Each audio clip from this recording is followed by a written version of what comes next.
Timur Kapace ini nasibnya sama kayak Sintayong, saudara-saudara. Dia yang berjasa mengembangkan sepak bola Uzbekistan, dia yang meloloskan sepak bola Uzbekistan ke Piala Dunia, tetapi karena tidak dianggap memiliki staf kepelatihan terbaik, akhirnya diganti pemain terkenal, pelatih terkenal, Fabio Cannavaro. Sama ini kayak Sintayong yang diganti Patrick Kluivert karena bukan punya nama besar.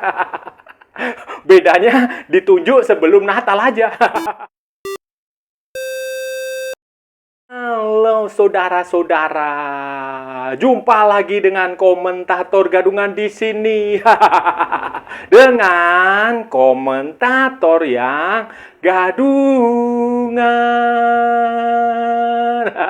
Seperti biasa, saudara-saudara, seperti biasa. Kalau kita sudah bertemu, pasti akan ada yang kita bicarakan. Akan ada yang kita perbincangkan, kita ulas, kita analisis, kita cakap, kita bacotin, kita gibahin, kita cakapan tentang sepak bola di seputaran Asia Tenggara, di negara tetangga, negara-negara sahabat, negara-negara jiran, negara-negara serumpun, Indonesia, Malaysia, Thailand, Vietnam, Laos, Myanmar, Kamboja, Filipina, Brunei, Singapura, Malaysia, Australia, Wakanda, Konoha, negara api, negara angin, negara air, negara dongeng. Dan sekitarnya semua akan kita bicarakan secara fair, secara jujur, tanpa muatan politik, tanpa kebencian, tanpa provokasi, hanya berdasarkan fakta dan bukan klaim semata, saudara-saudara. Tidak ada hoax, tidak ada hoax, tidak ada hoax, tidak ada hoax, dan tidak lebay. Baik yang sudah lama sekali maupun yang terkini. Bebas, saudara-saudara, bebas. Yang penting, sopan.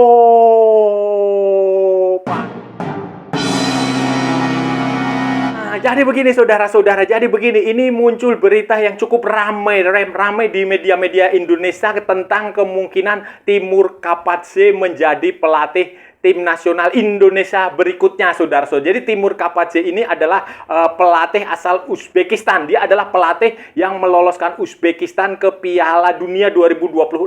Itu adalah sejarah. Dia juga pelatih yang membawa Uzbekistan U23 juara 2 kali Piala Asia U23.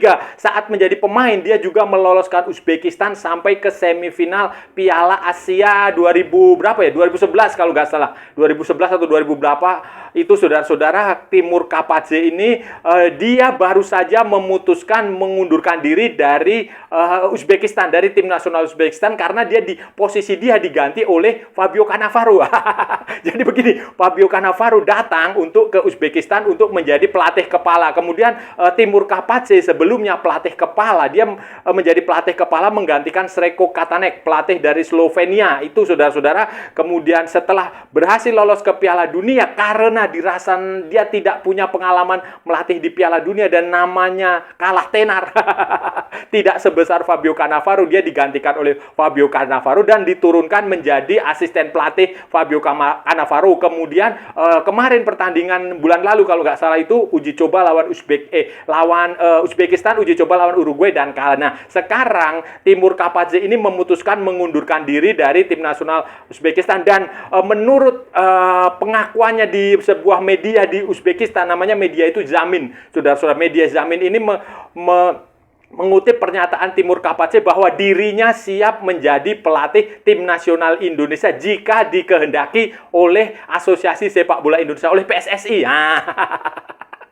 Dia juga mengucapkan perpisahan dengan Uzbekistan. Dia berterima kasih, dia merasa terhormat melatih Uzbekistan, bla bla bla bla bla bla, normatif. Tetapi belum dijelaskan secara rinci apakah Timur Kapace benar-benar akan melatih tim nasional Indonesia atau tidak. Dia hanya mengeluarkan pernyataan seperti itu bahwa dia siap melatih tim Indonesia, dan belum juga ada komentar dari kubu Indonesia, dari PSSI, ketua umum, pengurus, macam-macam semua belum memberikan kepastian tentang Timur Kapace apa tidak. Ini menjadi bahan spekulasi yang menurut saya menarik, saudara-saudara. Menanti kebenaran berita soal Timur Kapace, realisasi Timur Kapace ini, ada baiknya kita membahas ini pelatih seperti apa sih. Timur Kapace, saudara-saudara, itu sebagai pemain itu dia luar biasa, saudara-saudara. Sebagai pemain dia bermain di tim nasional Uzbekistan itu 119 pertandingan dengan mencetak gol. Dia itu gelandang, dulunya gelandang, saudara-saudara. Kemudian merumput di berbagai macam klub seperti Nefci Fergana, Pakhtakor, Budionskor, pernah juga main di Incheon United di Korea Selatan, kemudian Sharjah di Uni Emirat Arab, kemudian Oktabe di Uzbekistan, Uzbekistan, Lokomotiv Tashkent di Uzbekistan. Kemudian setelah pensiun, saudara-saudara, dia melatih juga di Uzbekistan. Dia langsung dipercaya menjadi pelatih interim Uzbekistan tahun 2018. Kemudian 2021 sampai 2024 dia melatih tim nasional Uzbekistan U23 Olimpik tim Uzbekistan. Kemudian 2002-2003 dia melatih di tim nasional senior Uzbekistan. Kemudian 2002-2024 jadi dia merangkap, saudara-saudara, senior juga dia melatih di U23. Kemudian 2024 dia melatih di Uzbekistan, ya 2025 dia jadi asistennya Fabio Cannavaro.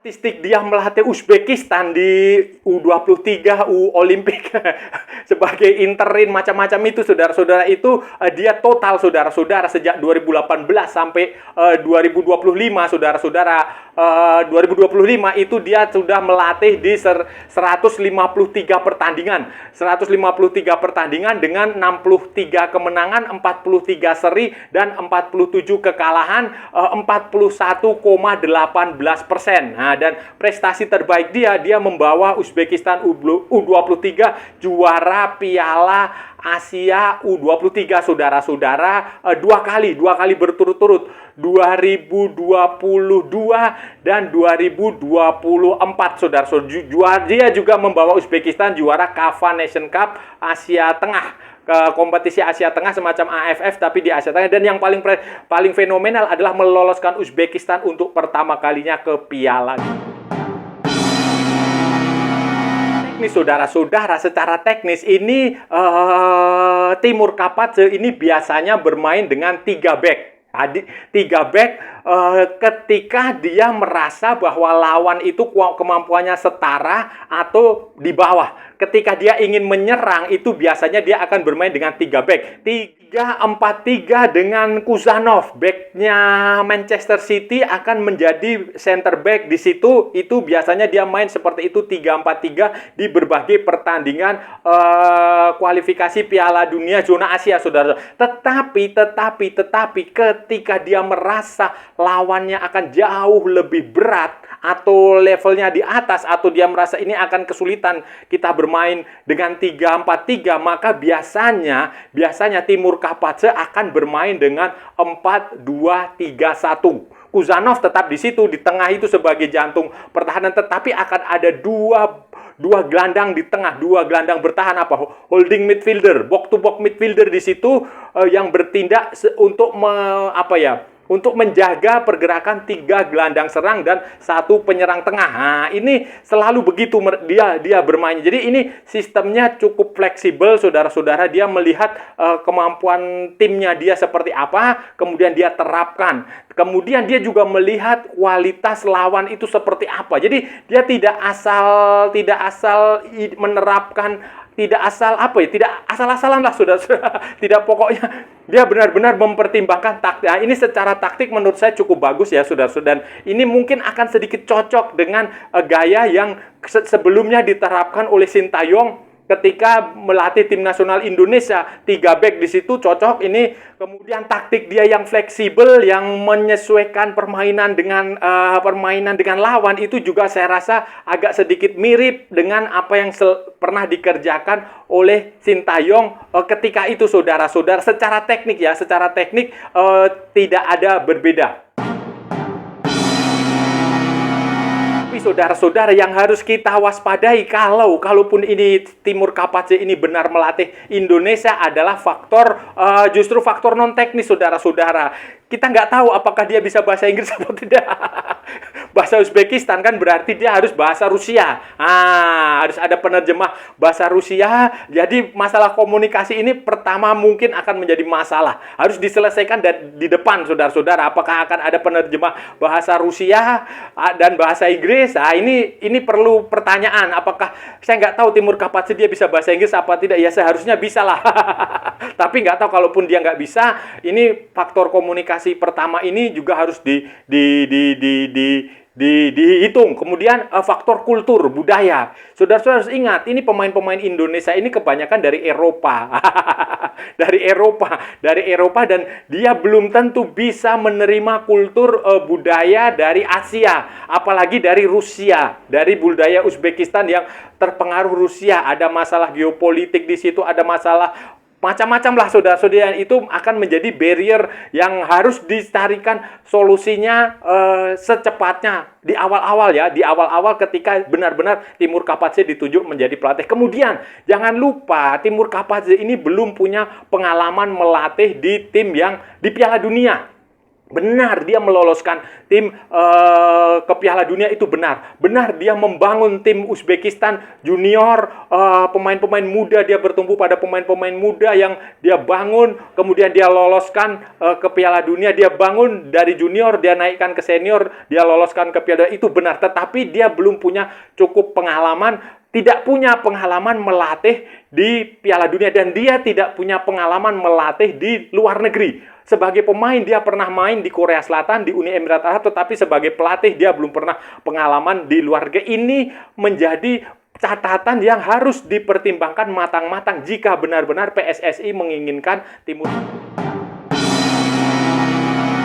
Ya saudara-saudara, apakah Timur Kapadzé cocok untuk menjadi pelatih Indonesia? Ya, secara teknis kalau kita melihat gaya permainannya memang agak sedikit mirip dengan gaya kepelatihan Sintayong, agak sedikit mirip ya. Orangnya juga agak dingin ini, dingin. Orangnya dingin saudara-saudara. Ya wajar lah, biasa orang-orang Eropa Timur itu kayak begitu tuh, dingin. Itu secara teknis, tetapi secara non teknis ini yang saya khawatirkan. Khususnya kulturnya ini saudara-saudara, kultur dia yang mungkin agak berbeda. Kalau untuk menangani orang-orang Indonesia itu nggak masalah, orang Indonesia itu, pemain Indonesia memang harus dikerasin, didisiplinkan itu saya rasa. Tetapi untuk menangani pemain-pemain dari Eropa kita, pemain yang di Borussia Mönchengladbach, pemain yang di Venezia, Sassuolo, di Cremonese, di mana lagi ya? Lille, di Lille, kemudian di Go Ahead Eagle, di Fortuna Sittard. Ini kan perlu penanganan khusus karena nggak mudah saudara-saudara. Sekali lagi nggak mudah ya. Ini pemain-pemain dari Eropa ini perlakuannya tentu saja harus berbeda dari pemain-pemain Indonesia lokal pada umumnya. Ini secara kultur ini yang menurut saya harus kita waspadai. Kalau secara teknis saya sih oke saudara-saudara. Saudara-saudara, bagi saya pernah mengatakan dan itu selalu akan saya katakan, syarat utama untuk menjadi pelatih tim nasional Indonesia bagi saya ini ya, bagi saya nggak tahu bagi Anda atau bagi orang lain saya nggak tahu, tetapi bagi saya jelas pertama dia pernah melatih di tim nasional di Asia. Itu syarat pertama. Syarat kedua itu dia harus melatih tim Asia itu di Piala Dunia. Apakah dia meloloskan dia secara langsung atau dia melatih di situ. Syukur-syukur dia meloloskan tim Asia itu ke Piala Dunia dan kemudian melatih di situ. Itu bagi saya syarat itu mutlak karena target kita adalah Piala Dunia 2030. Kita nggak bisa lagi bicara soal Piala AFF. Piala Asia oke, kita bicara Piala Asia oke, kita kalau bisa Piala Asia ya lolos ke babak 16 besar seperti edisi sebelumnya, syukur-syukur bisa ke perempat final, ke semifinal. Tetapi kalau kita bicara lagi Piala AFF, kita menelok ke Piala AFF nggak bisa. Target utamanya Piala Asia tentu saja dan Piala Dunia itu lolos ke Piala Dunia, dan untuk itu kita butuh pelatih yang punya pengalaman melatih di Piala Dunia, dan kalau bisa punya pengalaman melatih orang-orang ini, pemain-pemain dari Eropa yang kita miliki ini saudara-saudara. Ya sebenarnya ide untuk mempekerjakan Patrick Kluivert kemarin itu sebenarnya tidak salah idenya, hanya salah orangnya saja. Hanya salah orangnya saja saudara-saudara. Dan saya rasa ya kalau mau ya pelatih-pelatih yang kalau mereka mau mencari Eropa ya pelatih yang pernah melatih seperti yang saya bilang tadi. Misalnya Gus Hiding, dia pernah melatih Korea, tetapi saya nggak tahu Gus Hiding umurnya masih nyanggup apa enggak. Gus Hiding kan Korea sama Australia. Kemudian Angelos Postecoglou itu bisa pelatih Australia. Kemudian Bert van Marwijk kalau dia mau dari Belanda itu juga bisa melatih Australia di Piala Dunia. Kalau dari Asia ada Takeshi Okada, ada Akira Nishino, ada Sintayong tentu saja. Itu pelatih-pelatih model seperti itu yang menurut saya cocok untuk melatih di Indonesia. saudara-saudara, itu tadi pembahasan kita hari ini, saudara-saudara. Kita sudah bicara panjang lebar dari A sampai Z, dari barat sampai ke timur, dari utara sampai ke selatan, dari Sabang sampai Merauke, dari Pulau Rote sampai Pulau Miangas, dari New York sampai San Francisco, dari London sampai Istanbul, dari Malvinas sampai Greenland, dari Zimbabwe sampai Vanuatu, dari Santa Fe sampai ke Buenos Aires, saudara-saudara. Semua sudah kita ulas, semua sudah kita bacotin, semua sudah kita gibahin, semua sudah kita cangkeman. Hari ini tadi, saudara-saudara, hari ini tadi kita membahas tentang Timur Kapatse. Timur Kapatse adalah pelatih berusia 44 tahun, pelatih asal Uzbekistan yang meloloskan Uzbekistan ke Piala Dunia 2026, tetapi kemudian untuk dia tidak dipercaya untuk memimpin Uzbekistan di turnamen di Amerika Utara, saudara-saudara. Padahal itu sejarah besar bagi Uzbekistan untuk pertama kalinya lolos ke Piala Dunia, dan dia digantikan oleh pelatih yang punya nama, punya populer lah, saudara-saudara. Mantan pemain legendaris Italia, mantan pemenang Ballon d'Or, mantan juara Piala Dunia 2006, Fabio Cannavaro. Ya, karena dia nggak punya reputasi aja, sudah. Jadi dia digeser, Fabio Cannavaro datang, dia digeser menjadi asisten pelatih, kemudian ya akhirnya Timur Kapatse memutuskan, ya udah kalau begitu dia keluar, dia mundur dari tim nasional Uzbekistan, dan sekarang dia dikabarkan, dirumorkan menjadi salah satu kandidat pelatih tim nasional Indonesia. Tapi ini menjadi rumor yang ramai diberitakan, dan Timur Kapatse menjadi salah satu kandidat. Ya, secara ini nasibnya kayak Sintayong, saudara-saudara. Benar, ini nasibnya kayak Sintayong. Dia yang berjasa mengangkat sepak bola Uzbekistan, membangkitkan sepak bola Uzbekistan, membangun sepak bola Uzbekistan. Kemudian karena dia tidak punya reputasi, tidak punya nama besar, dia digantikan oleh pelatih yang punya nama, punya reputasi, punya bintang lah, saudara-saudara. Fabio Cannavaro, ya mirip kayak Patrick Kluivert dan Sintayong kemarin lah, saudara. Bedanya ini Fabio Cannavaro ditunjuk sebelum Natal. Kalau Patrick Kluivert interviewnya waktu Natal lah, itu aja bedanya. Dan ini Timur Kapatse sebagai pemain dia luar biasa. Dia membawa Uzbekistan sampai ke semifinal Piala Asia 2011 kalau nggak salah, saudara-saudara. Kemudian di level klub juga dia punya pengalamannya luar biasa. Kemudian sebagai pelatih dia juga melatih beberapa klub. Kemudian di Uzbekistan, kemudian dia sempat menjadi caretaker. Dia pelatih U23 Uzbekistan yang juara kalau nggak salah Piala Asia U23, saudara-saudara. Kalau nggak salah 2 edisi berturut-turut, 2000 berapa ya? 2022, 2024 atau berapa itu, dia pelatih yang cukup dari segi teknik juga dia cenderung fleksibel, mirip kayak Sintayong. Biasanya dia kalau menyerang dalam keadaan normal, dia merasa lawan bisa dikalahkan, dia akan menggunakan 3-4-3. Tetapi kalau dia merasa lawannya berat, biasanya dia akan menggunakan 4-2-3-1, fleksibel. Dan saya rasa kalau dia melatih Indonesia secara taktik mungkin agak cocok. Tetapi kan kita harus lihat juga kultur dia seperti apa. Kultur dia kan kita belum tahu, apalagi pemain-pemain Indonesia kebanyakan dari Eropa. Nah, ini akan seperti apa kita nggak tahu. Kemudian pengalaman dia di Piala Dunia juga nggak ada. Bagi saya idealnya pelatih tim nasional Indonesia itu ya dia pernah melatih di Piala Dunia, melatih tim Asia di Piala Dunia. Timur Kapatse ini hanya sebatas meloloskan Uzbekistan ke Piala Dunia bersama U23 Uzbekistan juara Piala Asia U23, itu aja. Selebihnya ya ini masih perlu pendalaman lebih jauh. Saya rasa jangan buru-buru, dan kalau pendapat saya sih, saya 50-50 lah, netral lah. Kalau memang nggak ada solusi yang lagi, kalau memang Sintayong nggak bisa dipanggil, ya kategori yang saya sebut itu pelatih Piala Dunia itu ya itu harus menjadi prioritas. Kalau nggak ada ya nggak apa boleh buat.